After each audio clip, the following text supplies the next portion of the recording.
এই ভিডিওটা শুনেন, এটা খুব মূল্যবান আলোচনা। সময় দেওয়া হয় 2 মিনিট এবং রিকোয়েস্ট করে সময় নেওয়া হয় 1 মিনিট, এবং যখনই আবার সময় চাওয়া হয় তখন আমাদেরকে বলা হয় this is not Shahbag square, it's parliament.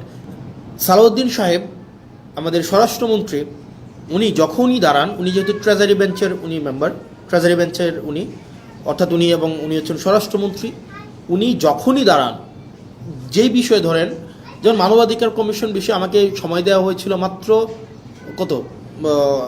আমাকে সময় দেওয়া হয়েছিল 2 মিনিট, আমাকে সময় দেওয়া হয়েছিল মাত্র 2 মিনিট। আর এই বিষয়ে সালাউদ্দিন সাহেব 40 মিনিট কথা বলেছেন, 40 মিনিট।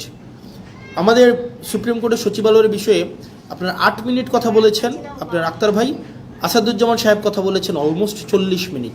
তাহলে ঘটনাটা কি দাঁড়ায়? ঘটনাটা দাঁড়ায়, ধরেন কোনো একটা অর্ডিন্যান্সের পক্ষে আমি 5 মিনিট কথা বললাম, 5 মিনিট, এটার বিরুদ্ধে সালাউদ্দিন সাহেব 40 মিনিট কথা বললেন, 40 মিনিট, আপনি 40 মিনিট। এই 40 মিনিটে উনি যদি কোনো অযৌক্তিক কথাও বলেন, সেটাকে যখন আমি আবার দাঁড়াবো যে ওনার অযৌক্তিক কথাগুলোকে খণ্ডন করার জন্য, আমাদেরকে সেখানে কোনো অ্যালাউ করা হয় না। তার মানে আপনি সময় পাচ্ছেন 5 মিনিট আর সালাউদ্দিন সাহেব সময় পাচ্ছেন 40 মিনিট। আপনার কাছে উনার কথাটাই হচ্ছে কি, উনি উনার মতো করে মনের মাধুরী মিশিয়ে, মেটাফোর দিয়ে, উনি হচ্ছে ইতিহাস টেনে, উনি উনার নিজের ব্যক্তিগত অভিজ্ঞতা, দর্শন সবগুলাকে উনি হচ্ছেন সংমিশ্রণ করে উনার মনের মাধুরী মিশিয়ে উনি কথা বলতে পারেন।